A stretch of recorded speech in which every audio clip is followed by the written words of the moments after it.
belle femme ne donne que ce qu'elle a, dit-on, et la principale artisane de l'éducation a un rôle prépondérant en ce qui concerne l'éducation intégrale de la société, laquelle société est composée de ses propres enfants. Vous avez compris, madame, messieurs, éducation civique et femmes est notre thème de ce nouveau numéro de votre émission Femmes. Bienvenue à vous. Vous aurez également, au cours de cette émission, droit à un reportage sur la lutte contre les violences sexuelles, avec notamment cette nouvelle stratégie de descente sur le terrain. Une descente qui avait comme objectif de vulgariser, de sensibiliser sur la mise à la disposition des victimes d'un numéro vert pour dénoncer. Bienvenue à notre invitée de ce jour qui est Patricia Kaniki. Elle est femme politique, elle est dans le social, mais aussi c'est une mère. C'est sous ces trois casquettes que vous êtes à l'aise, n'est-ce pas, d'être présentée? Oui. Tout à fait. Alors, je le disais tout à l'heure, Patricia Kaniki, mère des familles, mais vous êtes aussi vous-même fille, mère de la patrie. Vous êtes fière. Très fière. D'être congolaise. Très fière. Est-ce que c'est le cas des autres Congolais quand vous le remarquez? Bon, je vais vraiment essayer de parler sur ce que je vois et que je connais. Je pense que oui. Mais si on doit avoir une figure générale, l'image que nous reflétons n'est pas nécessairement une image d'une personne fière. Mais comme tout être humain, je pense que oui, on est tous fiers d'être Congolais, vu que je suis Congolaise et je suis très fière d'être Congolaise. Voilà. On parle d'éducation civique et la femme. Oui. La première question sur ce thème est de savoir où commence l'apport de la femme dans l'éducation civique. En tant que mère, je dirais que cet apport commence lorsqu'on porte déjà cet enfant dans le ventre. On imagine déjà de lui le meilleur. On imagine déjà qu'il sera une personne respectable, qu'il sera une personne remplie de valeurs. Donc on commence déjà à rêver dès la conception de l'enfant. Quand on sait qu'on est enceinte, on a déjà ce beau rêve. Mon enfant, mon fils ou ma fille sera-t-elle dans la société? Donc c'est déjà dès la conception. Oui, donc dès la conception, pour moi, en tant que femme, en tant que mère, on imagine toutes ces valeurs-là pour son enfant dès qu'on sait qu'on va lui donner la vie. C'est vrai que le fait que vous soyez mère, c'est une responsabilité. Vous avez un enfant, mais être mère, c'est l'être partout, n'est-ce pas? Oui. Et ma question est de savoir à chaque instant jusqu'où pourrait aller cette éducation de la femme. Est-ce que c'est au niveau de sa propre famille ou c'est comme on dit, éduquer une femme, c'est éduquer toute une nation? Oui, tout à fait. Je vais rectifier, je n'ai pas un enfant, j'en ai 5. 5? Donc, moi, j'ai parlé de 3. De 3? Non, oui. Non, j'en ai 5. Donc, vous en avez oublié 2. Et oui, c'est vrai que l'on commence, mais vraiment au plus bas niveau. Quand l'enfant naît, personnellement, je vais donner de mon expérience, je commence l'éducation au berceau, comme on le dit. Et c'est vrai que éduquer une femme, c'est éduquer une nation. Mon bébé, je ne suis pas ce genre de maman qui porte tout le temps. Je suis une maman remplie d'affection, mais je ne suis pas une maman qui accepte beaucoup les caprices de son enfant parce que j'essaie de... Vous êtes très occupée ou quoi? Non, même pas par rapport à mon occupation, mais à mes occupations, mais c'est plus par rapport à l'éducation, aux valeurs que je veux lui donner. J'essaie de faire en sorte que mes enfants soient déjà indépendants. Dès le bas âge. Mais vraiment bébé. Je crois que ma fille qui a 18 ans, quand elle me suivra, elle se dira oui, c'est vrai. Parce que avec mes enfants, autant je peux être la maman meilleure amie, autant je suis, comme eux-mêmes le disent, la mère chef. Ils m'appellent comme ça la daronne, la chef d'armée. Ils me donnent tous les surnoms. Avec 5 enfants, vous vous doutez bien que ça doit être le cas. Mais je le commence au berceau. J'inculque des mentalités, des habitudes que je vois que ça marche. Par exemple, moi, c'est vrai que mon bébé, c'est très rare de lui voir me demander quelque chose en pleurant. Même aussi bébé qui puisse être. Donc, les personnes qui sont de mon entourage me suivront et se diront, effectivement, c'est vrai, Patricia, elle est comme ça. Un bébé, un enfant ne doit pas toujours pleurer pour tout. Je me dis... Quand on donne la vie à un bébé, ne sait pas parler. Ça, c'est quelque chose que me disait ma grand-mère. La seule communication, ce sont ses pleurs. Par moments, il faut le laisser pleurer. Mais je vois autour de nous, c'est vrai qu'il y a des mamans qui se disent, hé, moi, nazolé là, il faut abonder là. Moi, n'allez la rater. Directement, c'est du style, elle entend l'enfant pleurer et tu entends la maman répliquer tout de suite, Nini wana. Donc, ou qu'est-ce qui se passe? Ramenez-moi l'enfant. Qu'est-ce que vous l'avez fait? Non, il faut laisser l'enfant commencer à se prendre en charge dès le bas âge. Alors, dès ce bas âge, ça c'est important, mais la complémentarité, est-ce qu'elle est possible? Quels sont les autres intervenants qui peuvent aider les enfants à bien être éduqués dans la famille ou dans la société en général? On a notre famille, on a la famille biologique, on a la famille de cœur, la famille qu'on a choisie. Il faut déjà inculquer à l'enfant ces valeurs qu'effectivement, il y a tonton, il y a tantine. Comme on le dit, nous sommes des bantous. Ma sœur peut venir et voir mon enfant faire une attitude ou poser un acte qui n'est pas bien. Il peut lui procurer ce conseil-là. Et il y a le grand facteur qui est le facteur étudiantine, donc l'école.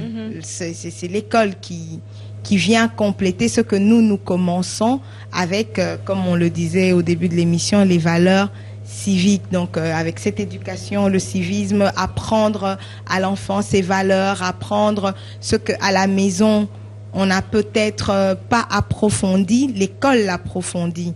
Mais c'est un travail qu'on mène ensemble, c'est une lutte. C'est le devoir de tout un chacun. Mais en Afrique, c'est pas le cas, hein, surtout dans nos sociétés, je peux dire ici au Congo, dans certaines tribus, on attribue directement la question de l'éducation à la femme. Elle est très responsable. Quand ça marche, c'est le papa. Quand ce n'est pas le cas, c'est toi qui es responsable de ton enfant. Tu vois ce qu'elle fait, elle a dérapé, surtout par rapport à la fille. Oui. Non, ce n'est pas seulement en Afrique. Je pense que c'est comme ça dans le monde. Le premier homme n'a jamais été capable d'assumer son rôle ou sa responsabilité dans l'erreur. Tout seul. Qu'est-ce qu'il avait dit? La femme que tu m'as donnée. Donc Adam l'a fait.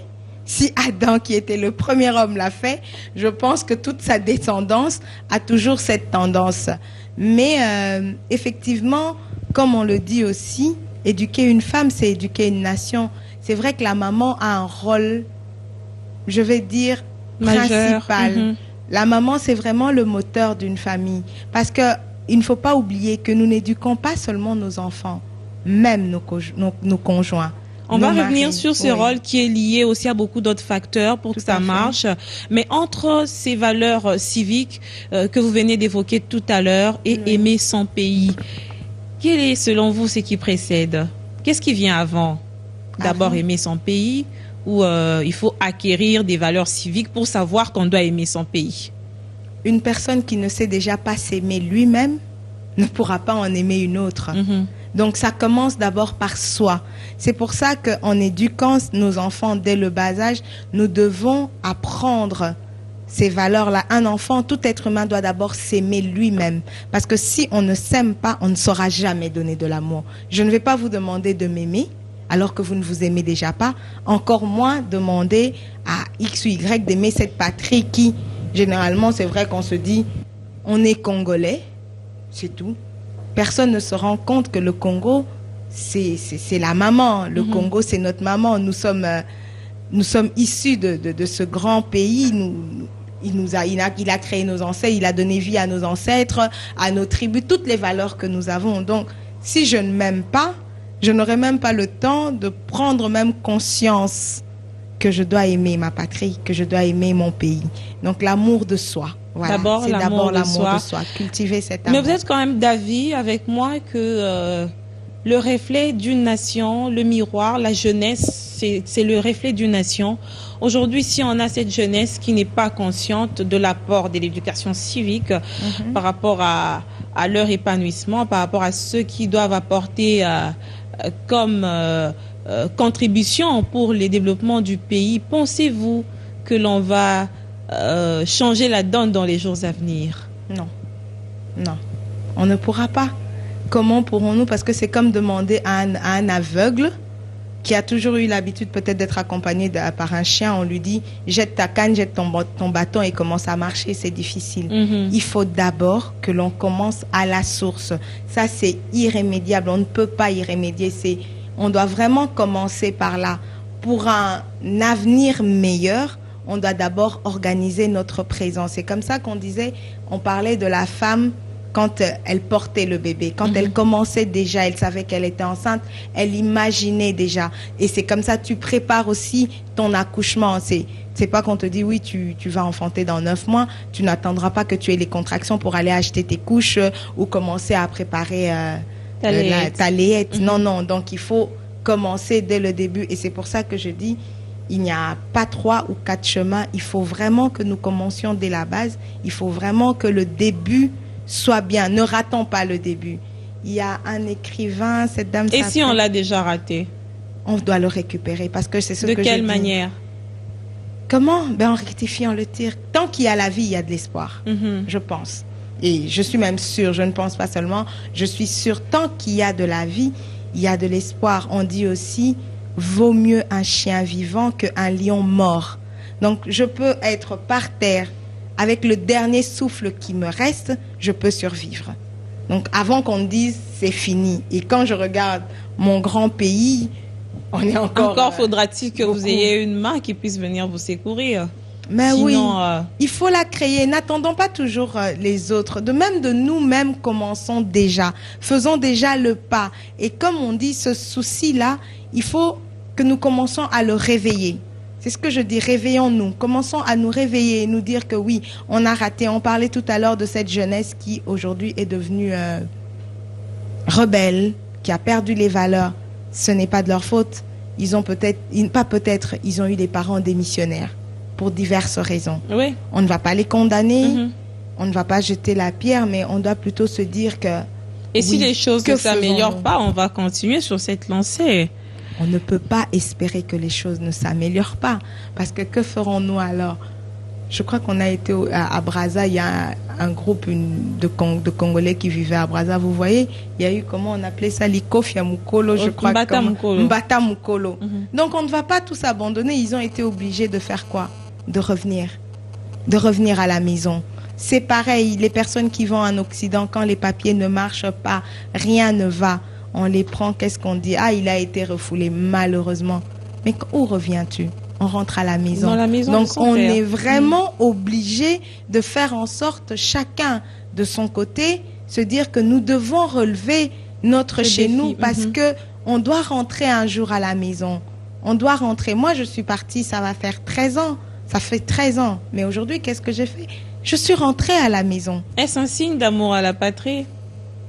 Je pense que oui. Je pense que oui. Oui, pour des raisons qui me sont personnelles, que je ne dirais même pas, il y a toujours eu au fond de moi, cet amour de chez moi. Mais qu'est-ce qui vous motive 13 ans après? De revenir. De revenir alors que ceux qui sont ici cherchent à partir vers l'Eldorado. C'est pas l'Eldorado. C'est pas l'Eldorado. Je crois qu'il y a des chansons qui disent, je ne sais pas c'est qui la chante, mais Lifelo Amundele. C'est Eza Poto. Donc je pense que les réalités sont toutes autres que celles que nous voyons ici de l'extérieur. Les réalités sont toutes autres que celles que nous voyons. Et vraiment opposées, je dirais. Mais vous n'avez quand même pas répondu à ma question. C'est quoi qui vous motive, Patricia Kaniki, votre retour? Mon pays, mon Congo, ça me manquait. C'est comme je disais toujours, je l'ai toujours dit, je ne suis pas d'ici. Je suis de là-bas. C'est ce que je disais quand j'étais en Occident. Je suis fille unique de par ma maman. Ma maman a quitté Kinshasa dans les années 94. Petite, j'ai grandi avec les deux cultures. Puisque mon beau-père était belge.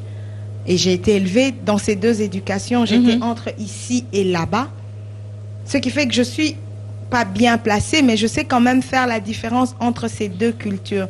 Quand on est revenu et que j'avais grandi, ma mère, quand elle est partie, moi, j'ai voulu rester.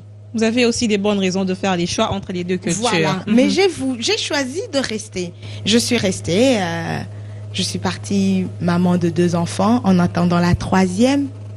Mais ça me manquait. Mon Congo m'a toujours manqué. Je pense que mes amis, ma famille qui est restée ici, l'ont vu. Le jour où je suis revenue, mon seul plaisir, c'était de marcher dans les rues. Aujourd'hui encore, avec mes amis, mes proches, c'est ça que j'aime faire. Être en contact avec ce peuple, le peuple quinois, aller des fois dans la rue. Un peuple chaleureux. Oui, et même pas seulement chaleureux, hein. C'est un peuple qui a beaucoup d'amour. Quand je parle du Congolais, des fois les gens me disent, mais pas de ça, boniboé, t'as la biso bien. Oui, je les regarde bien. En vivant en Occident le matin, levez-vous, allez dans le métro. Tout le monde va travailler. Ils ont le visage crispé. Tout le monde. Tu les entends se plaindre. Les blancs comme les noirs. Hein. On ne va pas dire que seulement c'est une race spéciale. Non, non, non. Tout le monde se plaint. Tout le monde a le visage froncé. Tout le monde roule. Ah, Malili, Anna la mouquette. Chacun se plaint. Mais venez ici le matin au marché. Regardez les dames avec un panier, un grand bassin. Elle a ses légumes, elle a son pondou. Regardez même le receveur. Avec beaucoup d'amour. Regardez les enfants. Le sourire, surtout, même pas seulement l'amour, le sourire sur leur visage. Ils sont heureux alors qu'ils ne savent même pas s'ils vont manger. Et c'est une particularité. C'est une particularité qui. Mais aussi, l'on vous reproche, vous, de la diaspora, de faire une mauvaise caricature du pays. En RDC, c'est la guerre, c'est l'agressivité, par exemple, à Kinshasa, c'est ceci. Mais quand vous venez, vous avez l'impression que ce n'est pas totalement vrai, ce qui est dit de l'extérieur. Est-ce que c'est pas aussi un manque d'amour pour ceux qui sont à l'extérieur, qui ne savent pas toujours dire vrai ou donner une bonne image de son pays? Je ne veux pas trop aller en accusant les autres. Je préfère parler pour Patricia Kaniki. Patricia Kaniki est devant vous. Je ne vais pas parler pour Vincent, pour Charlotte, parce que je ne sais pas qu'est-ce qu'il ressent, quel sentiment est-ce qu'il a. Mais c'est vrai, effectivement, il y a de ces personnes. On entend ça quand ils sont de l'autre côté. Nga penza Kinshasa ana pasi, nga penza Kinshasa ana na ebité. Mais c'est que tu ne connais pas ton Kinshasa. Tu ne connais pas ton pays. Tu veux rester vivre dans un endroit où tu n'es pas considéré, où tu as ta juste valeur. Où, on est toujours mieux chez soi. Toujours, toujours. Aujourd'hui, je viens chez moi, même si on me dit fais attention, bazoï, baba, mais je suis à la maison. Je suis chez moi. Et ça, rien ne vaut cette liberté d'être chez soi. Parce que quand on est chez les autres, on est chez les autres. Et c'est un problème que nous avons de l'autre côté de l'Occident. On va vivre en Occident en ramenant notre mentalité d'ici, là-bas. Donc, comme on dit... Il y a une compatibilité. Oui, il y a une compatibilité horrible. Et on crée ce qu'on appelle aussi le racisme, parce que le pays qui te reçoit te regarde et te dit, mais oui, chez nous, ça ne marche pas comme ça. Mais tu veux imposer ton rythme de vie. Tu veux vivre comme si tu étais à Kinshasa, mais de l'autre bout de la planète. Vaut mieux revenir alors. Donc, vaut mieux rester à la maison et essayer de faire en sorte que tout remarche comme il faut. Alors, on va continuer tout à l'heure une petite trêve avec ce reportage sur la lutte contre les violences sexuelles. Comme Patricia Kaniki l'a dit tout à l'heure, il faut d'abord s'aimer, il faut avoir le respect de soi pour ne pas faire du mal à l'autre. Alors ceux qui violent ont besoin de cette éducation civique justement pour abandonner ce phénomène qui crée beaucoup de peine dans la société congolaise. L'intensification dans la lutte contre les violences sexuelles est remarquable. D'abord à Kinshasa où il y a eu cette descente sur le terrain pour vulgariser le numéro vert mis à la disposition de toutes les personnes victimes des violences, quelle que soit sa forme.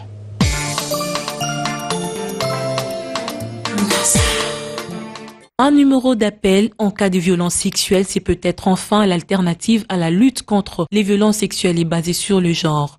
Il avait bien fallu une descente sur le terrain de certains experts en communication pour vulgariser ce numéro, désormais opérationnel dans la ville de Kinshasa. Les femmes que d'autres vendeurs du marché de la liberté Massina et de Victoire, c'est la cible principale de la campagne. Braver la peur, tu peux la dénoncer.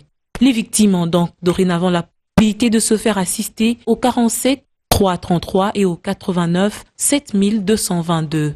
Un offre de soulagement apprécié à juste valeur par ces femmes.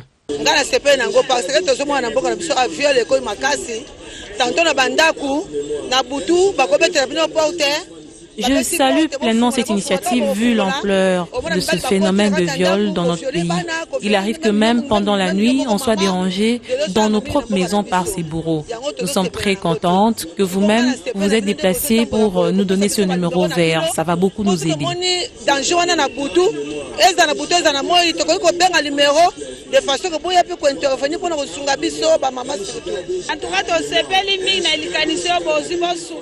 Nous sommes très contentes de cette idée qui va soulager beaucoup des victimes, notamment les femmes et les enfants. Jadis, nos mamans n'étaient pas trop exposées face à ce phénomène des violences sexuelles. Du moins, cette initiative va davantage nous sécuriser, puisque même la police n'y jouait pas suffisamment son rôle. Certains bourreaux se sont vus relâchés quelques jours après les faits.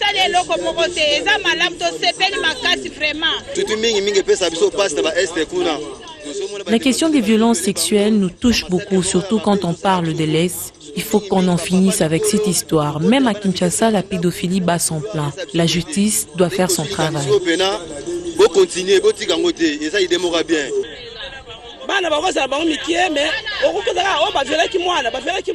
C'est affreux. Les enfants sont violés dès les bas âges.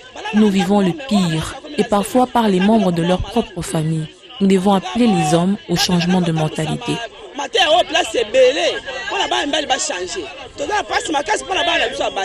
Les hommes, principaux bourreaux, indexés par les femmes en matière de violences sexuelles, renvoient la responsabilité à la gente féminine.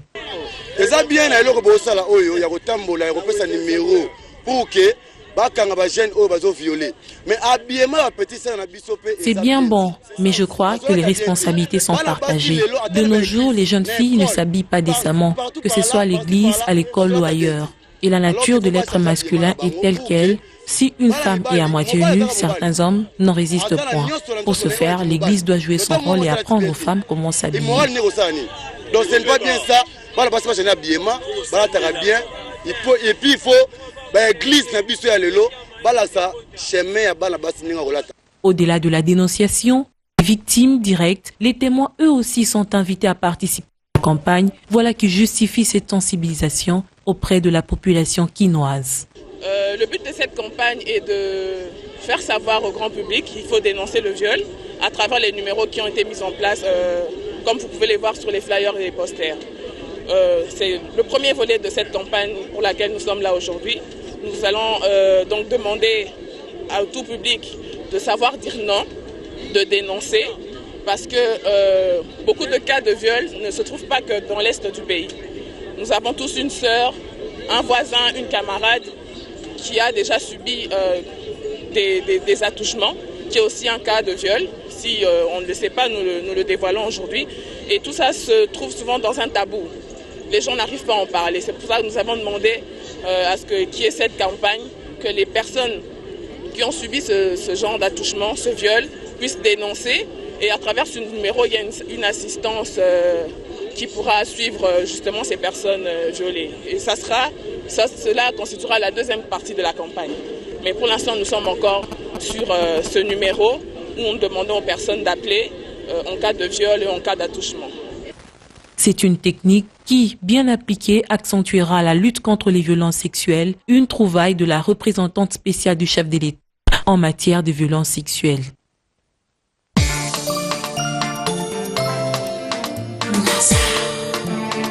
On vient de suivre ce reportage, Patricia. C'est triste, c'est vrai, qu'on puisse en arriver là.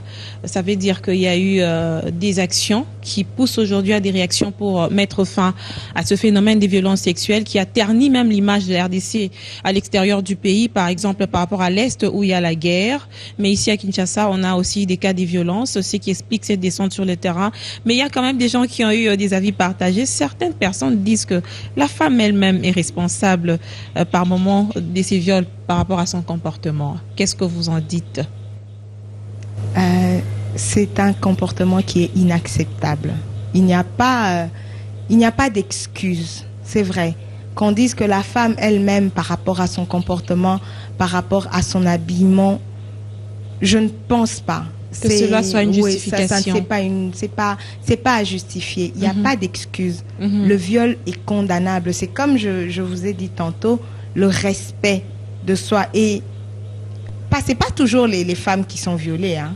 Moi, j'ai eu à rencontrer des hommes qui ont été abusés par des femmes. C'est rare qu'on en parle dans la société. C'est rare qu'on en parle dans la société. Mais c'est des cas qui existent. C'est des cas réels et qui ont été vécus.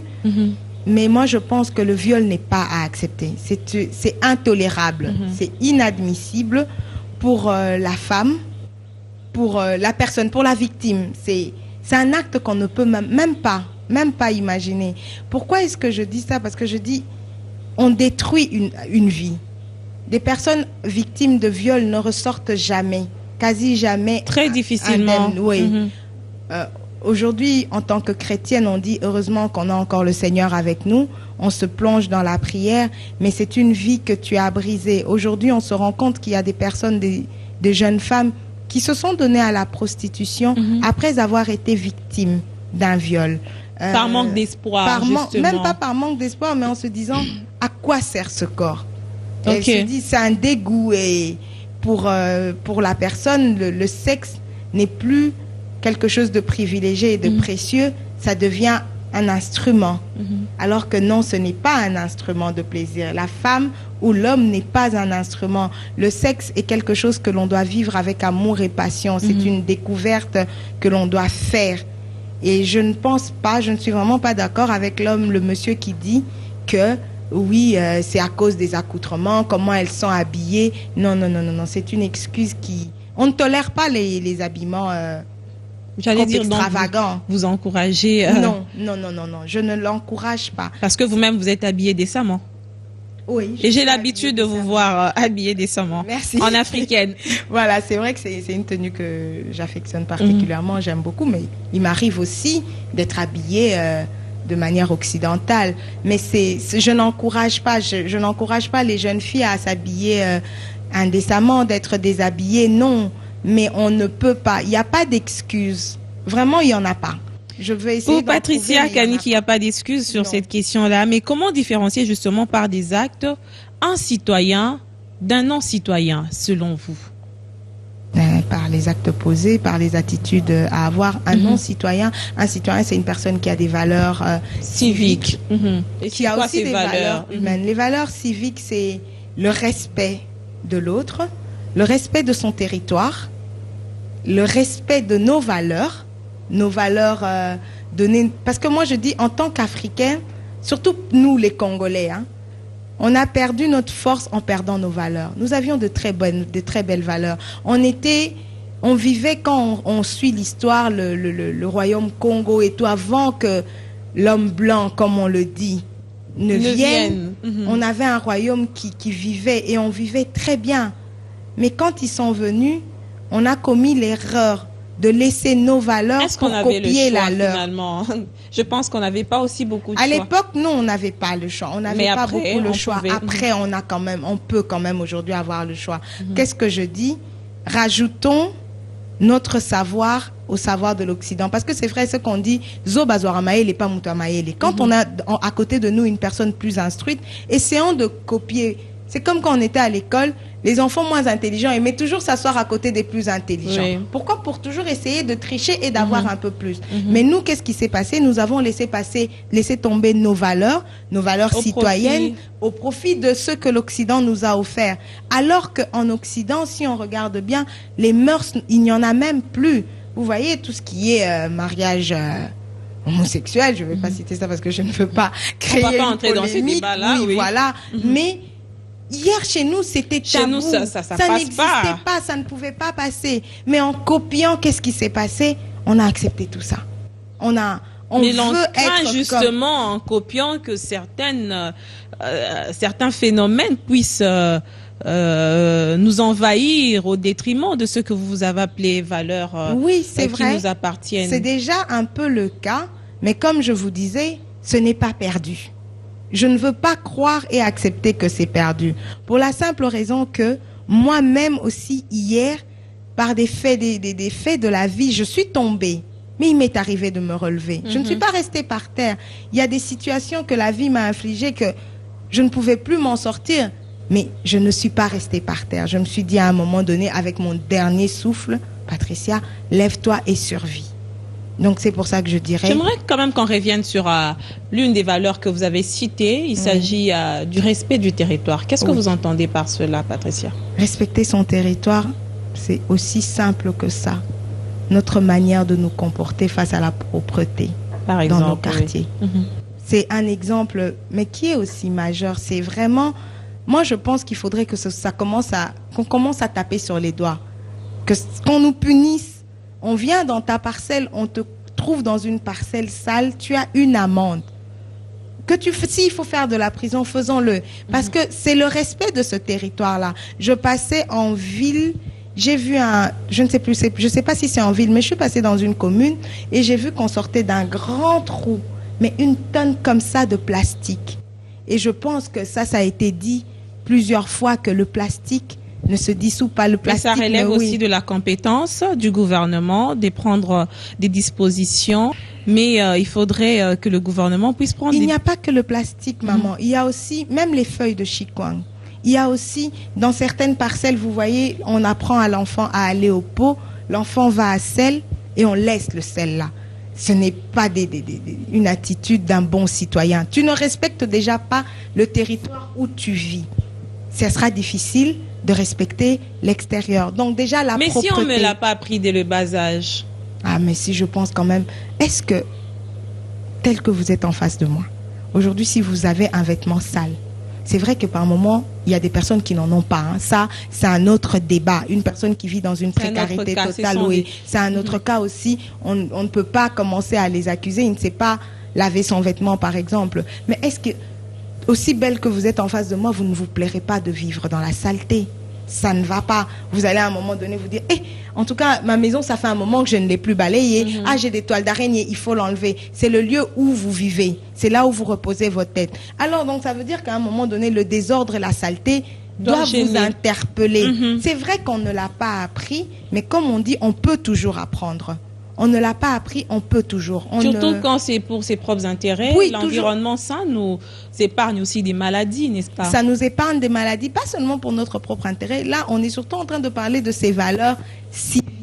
C'est ça, un bon citoyen. Du territoire. Le respect de ton territoire. Si tu ne respectes pas ton territoire, personne ne le ferait à votre place. Donc, c'est toi qui dois d'abord commencer. Tu dis non, je respecte, j'aime mon Congo.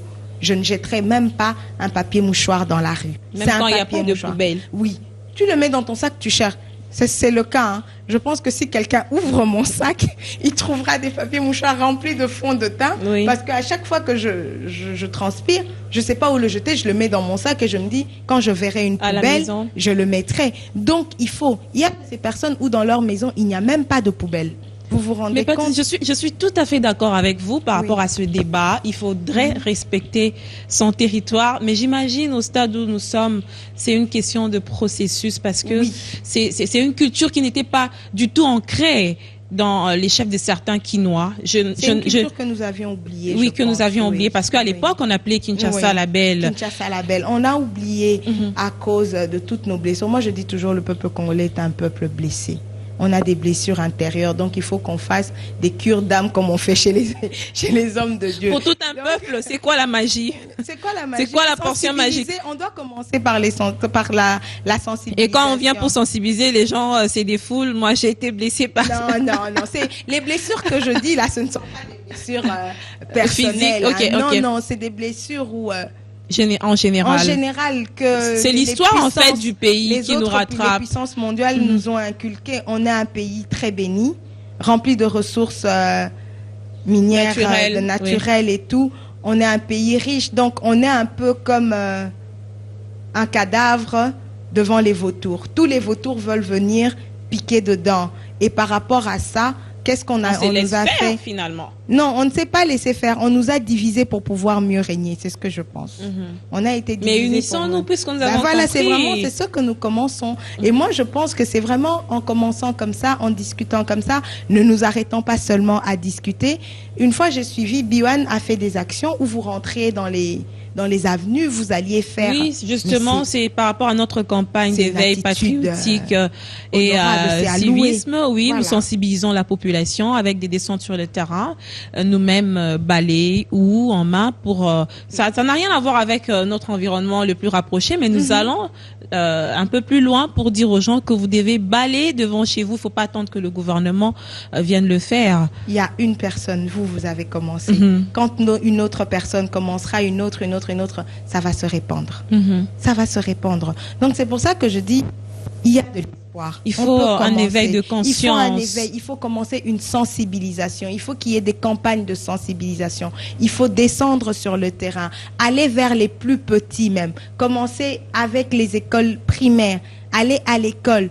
Comme le cours d'éducation civique est revenu. Oui. Même, ça vous donne espoir? Oui, beaucoup. Beaucoup. Ça me donne espoir parce que je me dis, il y a beaucoup d'associations. Je suis moi-même présidente d'une association. Essayons de nous sensibiliser parce que même quand je vois les gens qui luttent contre les vraies associations, il faut on parle des vraies associations. Parce que on en compte en milliers en RDC, mais finalement les résultats n'y sont pas du tout. Par moment, c'est qu'on attend. C'est vrai, ça vous avez raison. Mais il faut faire des campagnes parce que en respectant notre territoire, si nous commençons déjà par la propreté, on fera d'une pierre deux coups. Parce que on combattra le paludisme. Parce que les moustiques viennent à cause de la saleté.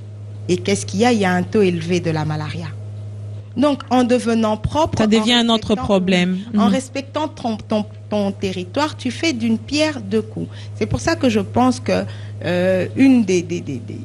un des moyens que nous pouvons faire, c'est ça, sensibiliser nos enfants, sensibiliser la jeunesse, aller même recommencer l'éducation chez les adultes.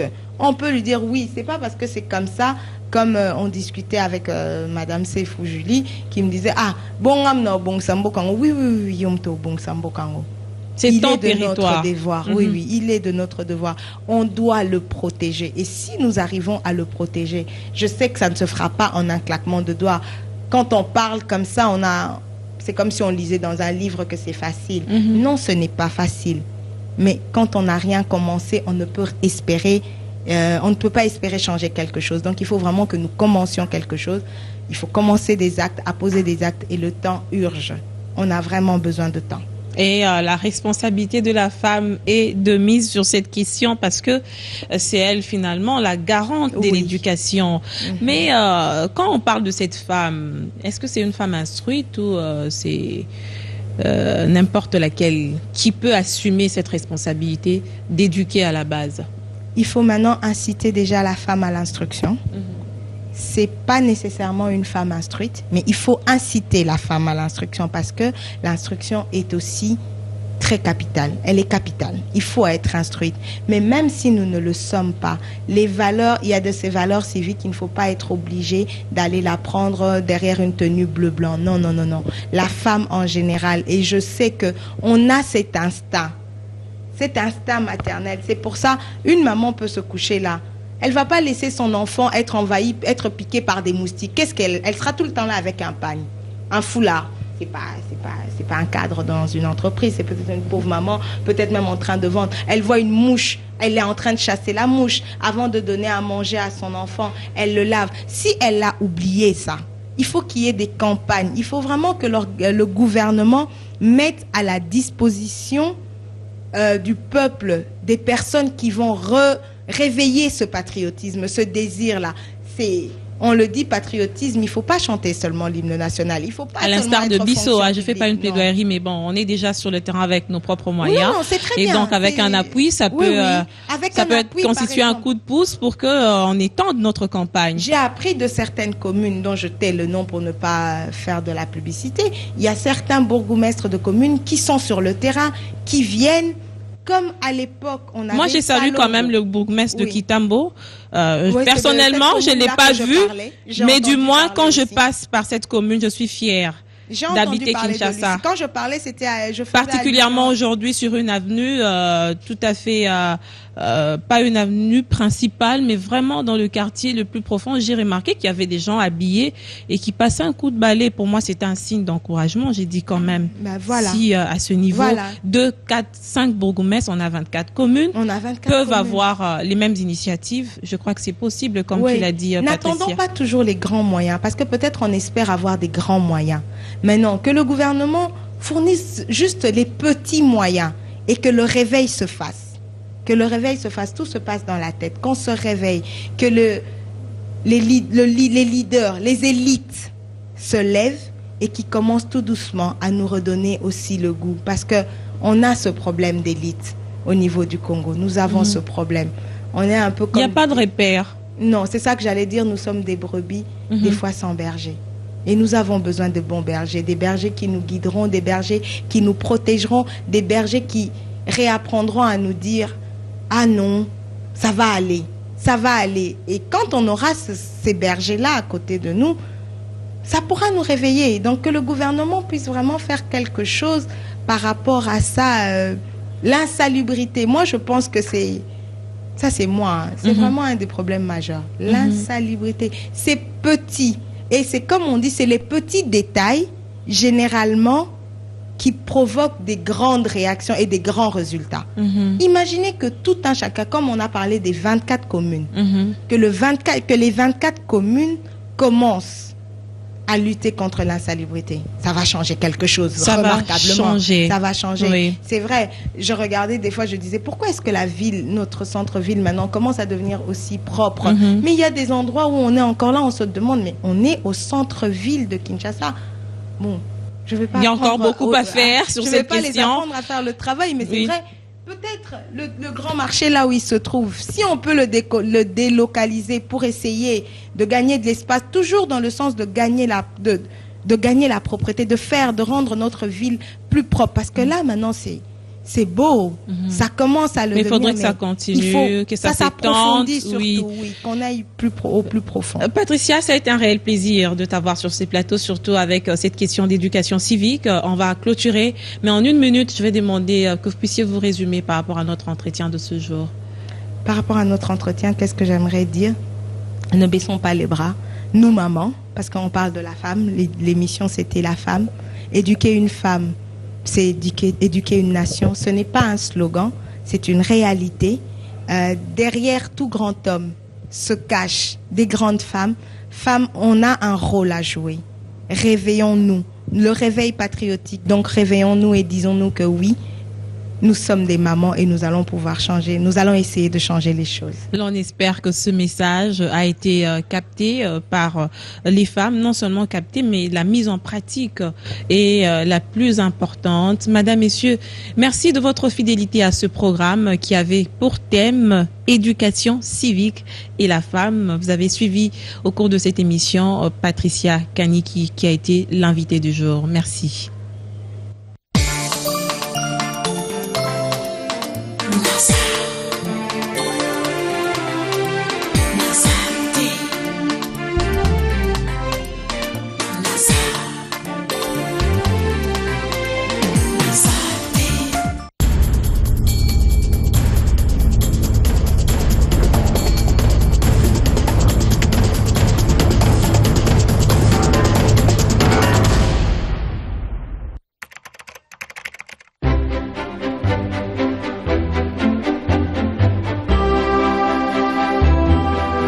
Je m'appelle Jacqueline Kaloumé, Nensele, promoteur du Collège Samuel-Lévy.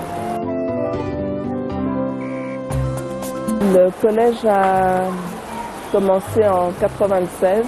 Nous avons commencé avec 7 élèves. Au jour d'aujourd'hui, nous avons 7 classes en maternelle, 12 à l'école primaire et 16 à l'école secondaire. Il fallait nécessairement construire et construire sur un lieu qui ne vous appartient pas, qui n'est pas toujours indiqué. Donc, en définitive, nous avons aussi proposé à l'ancien bailleur de pouvoir acquérir cet endroit. Et c'est comme ça qu'on a sollicité un crédit auprès de la Co-Crédit Banque. On a eu d'abord un compte et au fil des temps, donc on a contacté la banque, on a pris un crédit sur 5 ans. Nous avons pu aussi acquérir des meubles. On n'a pas de pression d'un bailleur ou de pression externe. Le prêt de ProCrédit nous a permis d'être autonome et indépendant. ProCrédit Bank, L'expertise allemande au service de PME et de l'épargne. Ideal Skin, avec sa gamme de